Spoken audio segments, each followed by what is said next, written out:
Every day, millions of Americans consume this drug, and I'm talking about caffeine. We all have the right to know about caffeine's effects on us. Caffeine has become so common in our diet today. We need to be more aware of what caffeine is and how it may impact our lives. I'm going to give you a brief history about coffee, that is a natural source of caffeine, but also caffeine itself, of what it is, where it is found, some of the health benefits, and also side effects of caffeine. Let's start off with a brief history of caffeine. It is a stimulant drug. It is found naturally in nature in some plants and fruits. It has natural insecticide properties, and also it was discovered by a German chemist in the 1800s. And now about coffee. The website talkaboutcoffee.com, entitled History of Coffee, talks about how coffee was first grown in Ethiopia, Africa, and it was first introduced to the U.S. in the 1600s, possibly by Captain John Smith. Now we'll focus on about coffee and our food supply.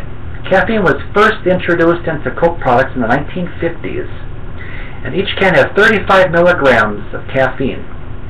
Coffee has 200 to 300 milligrams of caffeine in 2 to 4 cups of coffee. A shot of espresso contains about 30 to 50 milligrams of caffeine per ounce, and also some common energy drinks such as Red Bull and Monster. They contain about 75 to 80 milligrams of caffeine.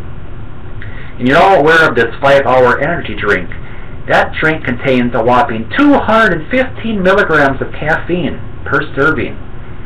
The Fox News article entitled 12 Surprising Sources of Caffeine by Sarah Klein on July 5, 2012 mentions some products that have caffeine in it, which include cocoa, chocolate, some kinds of gum, waffles, maple syrup, perky jerky, and even oatmeal could contain caffeine today. On average, we can tolerate about 200 to 300 milligrams of caffeine per day, and the average American consumes about 280 milligrams of caffeine, and that's about 3 cups of coffee.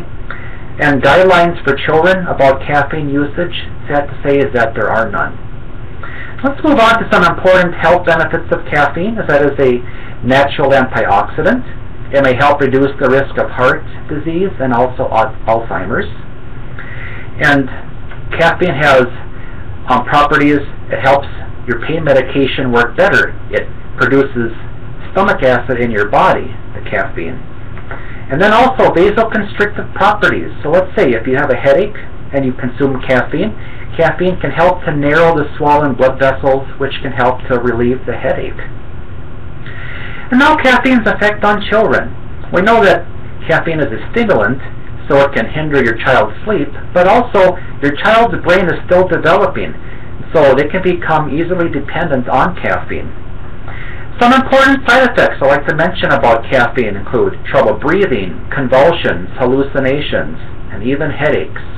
If you stop taking caffeine for a while, you can get a withdrawal headache. And now we'll focus on energy drinks and ER visits. A New York Times article entitled Caffeinated Drink cited in reports of 13 deaths by Barry Meir on November 14, 2012. It talks about how the FDA states, quote, needs more evidence before any changes will be made to the regulation of caffeine and products. And yet the article also states that 13,000 ER visits in 2009 were related to energy drink usage. And now the final topic about caffeine and pregnant women. The website webmd.com, entitled Low Birth Weight Babies by Tim Locke, reviewed by Dr. Bernard on February 19, 2013, talks about how caffeine crosses over from the placenta to the baby.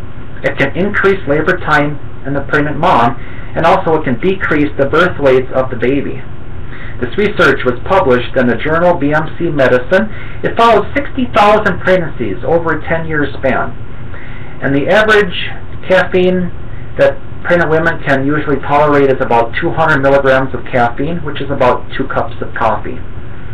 So today we learned about caffeine, what it is, and where it is found, some of its important side effects, as well as some benefits, and that since caffeine is so common in our diet today, we need to all be more aware of what it is and how it impacts our lives. In moderation, caffeine can be enjoyed by the average American, but as guidelines for how much children can tolerate, there is none. But we do know about pregnant women that caffeine consumption should be limited. Thank you.